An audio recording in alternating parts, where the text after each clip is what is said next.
Chicos, ¿qué tal? ¿Cómo están? Buenos días. Continuamos con el boletín número 4 de CEPRE primera selección.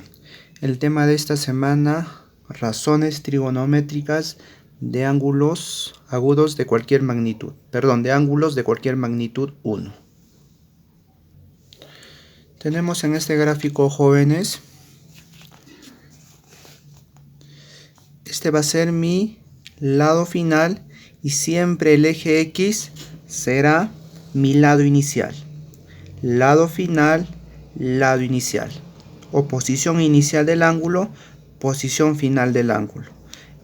Este punto O vendría a ser el vértice de este ángulo, en este caso el ángulo teta.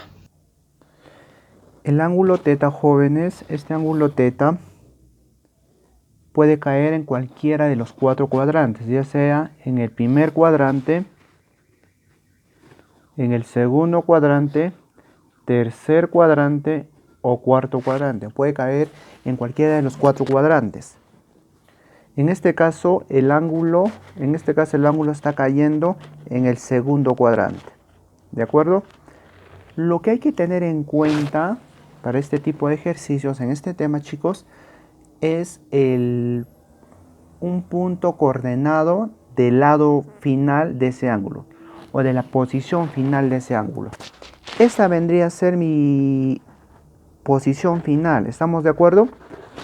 Para poder yo calcular cualquier razón trigonométrica entonces del ángulo teta, tengo que tener un punto coordenado de esta posición final, o también en algunos textos de este lado final. Al tener un punto coordenado, tú puedes obtener, el punto coordenado está conformado por el primer componente X, punto y coma, segundo componente Y. Y luego por el teorema de Pitágoras tú puedes calcular el radio vector, que ahorita lo vamos a ver. Acá, como te mencionaba, este vendría a ser mi lado final o mi posición final, chicos. Entonces, yo tengo que tener un punto coordenado, el lado final del ángulo. ¿De acuerdo? El lado final del ángulo vendría a ser este. Entonces yo tengo que tener un punto coordenado. En este caso, este vendría a ser mi punto coordenado. Sería el punto P, cuya coordenada es X, Y. En donde X, aquí está, te menciona, vendría a ser la abscisa, Y, la ordenada, y este R de acá, desde el origen de la coordenada hasta este punto P, a eso le llamamos R, que vendría a ser nuestro radio vector. Y otra cosa más quería precisarte, por favor.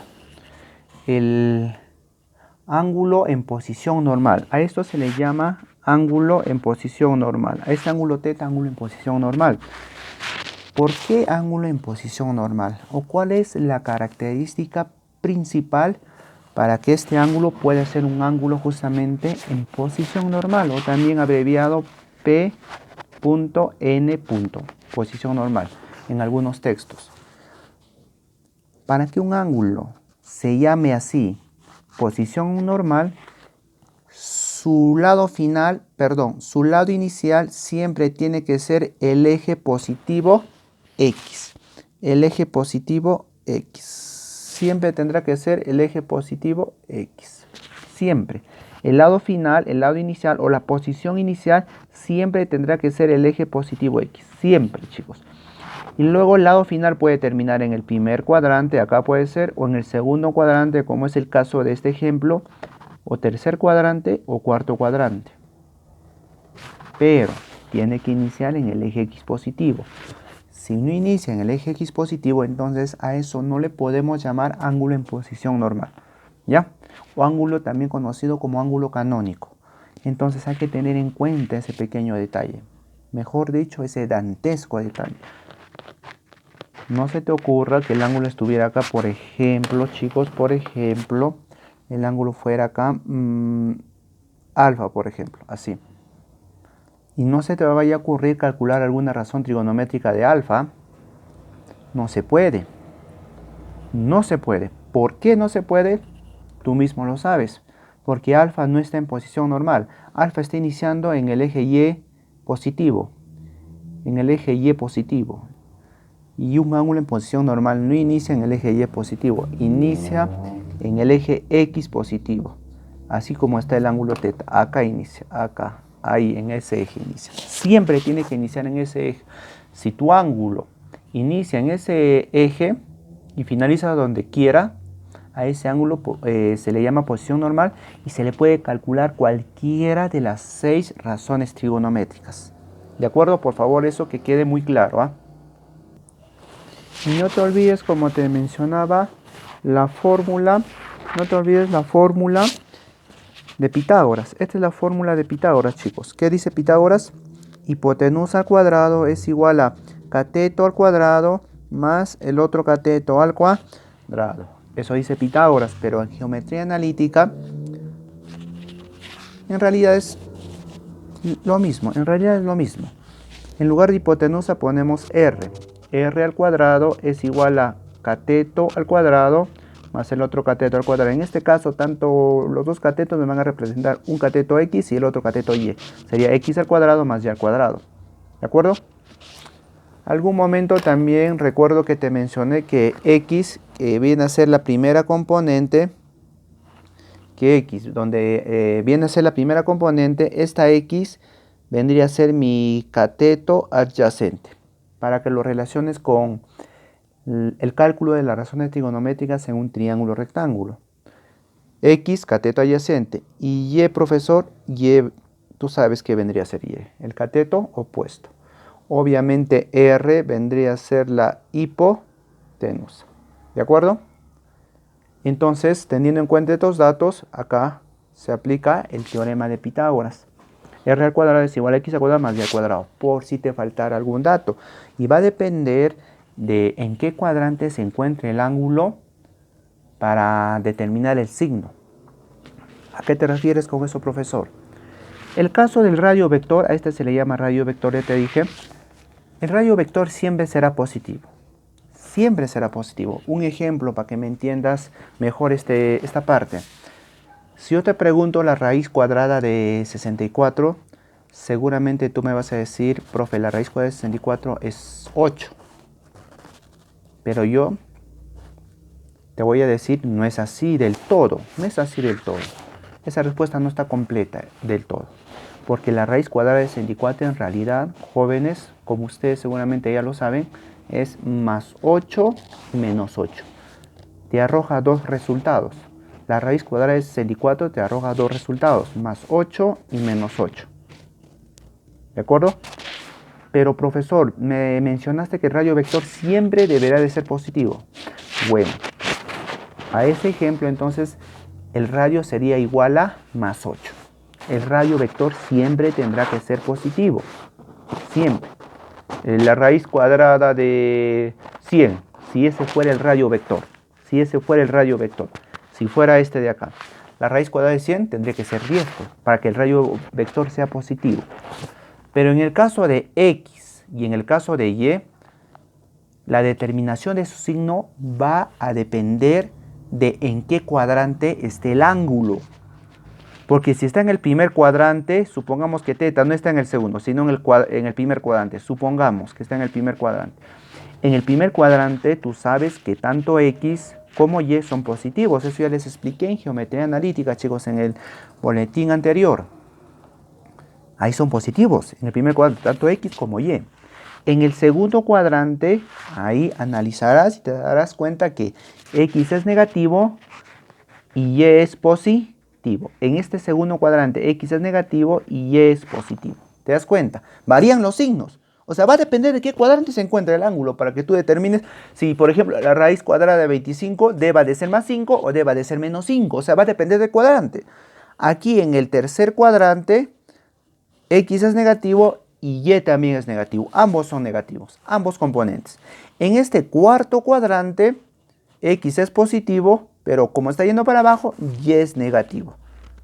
X positivo, Y negativo.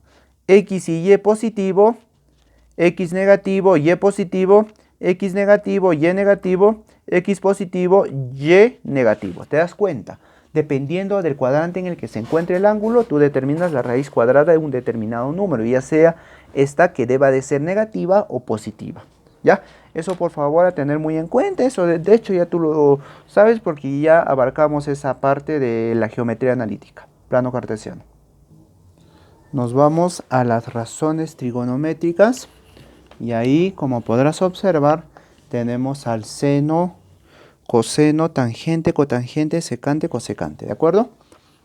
El seno es coche. El coseno es cache, cateto adyacente sobre hipotenusa. Tangente es coca, cotangente es caco, secante es chica y cosecante es chico. Pero ya tú sabes que co es y, k es x y r es h, ¿de acuerdo? Teniendo en cuenta esa aclaración, entonces sería, como lo menciona aquí en el texto, y sobre r, el seno, x sobre r, el coseno, y sobre x, la tangente, x sobre y, la cotangente, r sobre x, la secante, y r sobre y, la cosecante. Es muy importante tener en cuenta esto, memorizarse, pero una forma de memorizarse es utilizando la memotecnia que ya te di, que ya conoces tú. Coca, helada, de izquierda a derecha, y luego para poner los denominadores de derecha a izquierda lo mismo, coca, helada. Y solamente tienes que cambiar a co por y, a k por x y a h por r. ¿De acuerdo, chicos? Solo es una pequeña ayuda para que tengas una mejor memorización de toda esta parte.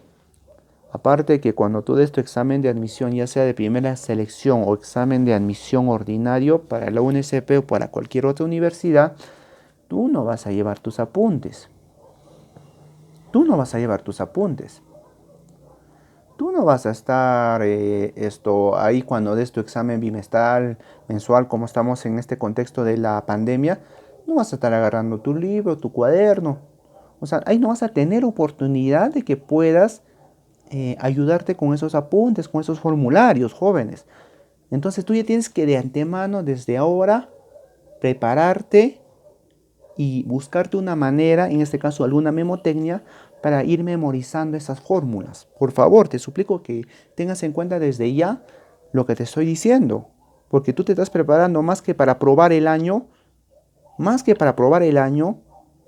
te estás preparando para ingresar a alguna universidad. Y si es estatal, mejor todavía. ¿De acuerdo? Acá. A ver, pasamos entonces. Ya te di todo ya. Ahora pasamos a la siguiente parte de la teoría. Los signos de las razones trigonométricas, chicos. Los signos de las razones trigonométricas. Signos de las razones trigonométricas. ¿De acuerdo?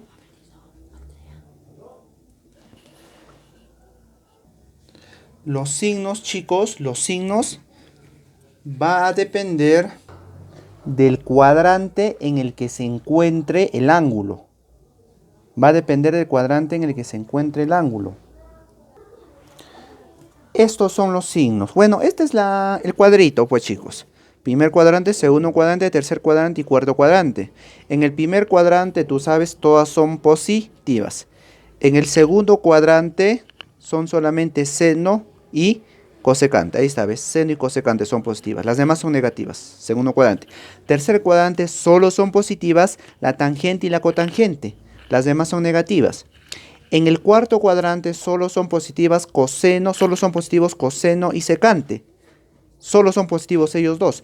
Los demás son negativos. ¿De acuerdo? Por favor, a tener en cuenta. Hay una memotecnia, inclusive, para memorizarse eso. La memotecnia es: todas las señoritas tienen corazón.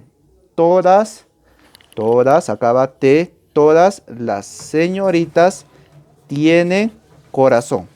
Acá T de todos positivo, acá S de seno y de cosecante, acá T de tangente y cotangente, y acá C de coseno y secante. ¿De acuerdo?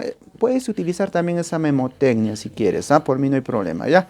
Pero por favor, recuerda que los cuadrantes va de 0 a 90, primer cuadrante, segundo cuadrante de 90 a 180, tercer cuadrante de 180 a 270 y cuarto cuadrante va de 270 a 360. A ver, un ejemplito, chicos, para recordar este tema de los signos de las razones trigonométricas en determinados cuadrantes. Acá me pide señale el signo de E, que está conformado por seno de 100 por coseno de 200, todo esto dividido entre tangente de 140. A ver, determinemos los signos por partes. ¿Cuál es el signo del seno de 100? 100 grados, ¿en qué cuadrante está? Segundo cuadrante. ¿Cómo es el seno en el segundo cuadrante? El seno en el segundo cuadrante es positivo, profesor. Ahí está. Positivo. ¿Estamos? Coseno de 200 grados. Coseno. Bueno, analizamos el cuadrante. 200 grados se encuentra en el tercer cuadrante. Y coseno en el tercer cuadrante va a ser negativo. Porque tú sabes que el coseno solo es positivo en el cuarto cuadrante. ¿De acuerdo? Analizamos ahora tangente de 140 grados. 140 grados está en el segundo cuadrante y la tangente en el segundo cuadrante, chicos, ustedes saben, ¿no es cierto? Será negativa. Operamos. Más por menos, menos. Dividido entre menos. Menos entre menos, más. Esa sería la respuesta final, el signo de todo esto. ¿Será cierto, profe, o me estás estafando? Ahí está, pues. ¿Ve? Ahí está, la respuesta es menos. Ahí está el mismo libro. Ve con el solucionario. ¿De acuerdo? Ángulos coterminales, chicos. ¿Qué son ángulos coterminales? Son aquellos dos ángulos que tienen el mismo lado final, o también conocido como posición final. El mismo lado final o la misma posición final. Acá tengo el ángulo alfa. Se va para acá y ¡plaj! Termina en este lado. Y tengo el ángulo beta, se va una vueltita en sentido horario y termina acá, ¡plaj! En el mismo lado final que terminó alfa. De hecho, obviamente, como te expliqué hace un momento, ya sabemos que es un ángulo en posición normal, porque ambos inician en el eje X positivo y terminan ambos en el mismo lado final. Cuando dos ángulos terminan, como repito, en un mismo lado final, entonces a esos dos ángulos se les va a llamar coterminales. Ángulos coterminales. ¿Cuáles son las propiedades, profesor, que cumplen en estos ángulos coterminales? Nada, simple. ¿Cuál es la propiedad? Es esta. Alfa y beta, la diferencia de estos dos ángulos, alfa menos beta, chicos, es igual a 360K. Es decir, para que me entiendas mejor, alfa menos beta es igual a 360K, es decir, un número entero de vueltas. Tú sabes que una vuelta es lo mismo que 360 grados. Entonces, esto va a ser igual, la diferencia de estos dos ángulos va a ser igual a un número entero de vueltas. Puede ser igual, la diferencia de alfa menos beta puede ser igual a una vuelta, podría ser igual a 2 vueltas, a 3 vueltas, pero como acá te habrás dado cuenta, la diferencia va a ser igual a una vuelta nada más, porque los dos hacen una vuelta, ¿te das cuenta? O sea, va a depender del ángulo también, de la cantidad de vueltas que da en el plano cartesiano para determinar cuántas vueltas se determina en la diferencia, ¿de acuerdo? Ahora, otra cosa también muy importante, muy importante, es que las razones trigonométricas de ambos ángulos van a ser iguales. La razón trigonométrica de alfa será igual a la razón trigonométrica de beta. A ver, ¿cómo es eso, profesor? Por ejemplo, coseno de alfa será igual a coseno de beta. O, no sé, cotangente de alfa será igual a cotangente de beta. ¿Te das cuenta? Las razones trigonométricas son las mismas también. ¿De acuerdo? Eso es lo que te puedo indicar acerca de ángulos coterminales. Respecto a las razones trigonométricas de ángulos negativos, jóvenes, por favor hay que tener en cuenta el seno de menos teta, el coseno de menos teta, tangente de menos teta. Simplemente el signo pasa hacia atrás, sería menos seno de teta. Coseno de menos teta, acá sí se hace positivo, ¿ve? El coseno tiende a absorber al signo negativo. Coseno de menos teta, simplemente coseno de teta, ¿ve? En cambio, tangente de menos teta, el signo pasa hacia atrás, sería menos tangente de teta. ¿De acuerdo? Acá lo mismo con la cotangente, acá, ¿no? Acá, que está un poco más abajo, creo. Ahí está. Cotangente de menos teta es lo mismo que menos cotangente de teta. Pasa el signo hacia atrás. Secante de menos teta, simplemente secante de teta. Acá también, igual que el coseno, la secante absorbe el signo. ¿Ves? Secante de menos teta es secante de teta. Absorbe el signo. ¿Ves? Se lo come, se lo traga, como quieras. Cosecante de menos teta, este signo sí pasa hacia atrás, menos cosecante de teta, ¿ya? Menos cosecante de teta. Entonces, todos los signos pasan hacia atrás, excepto en dos. ¿En cuáles son? En el coseno y en la secante. Ellos lo absorben, se comen, ¿de acuerdo? Las razones trigonométricas de ángulos negativos. Así es como se da, por favor, apuntar, si es posible esto.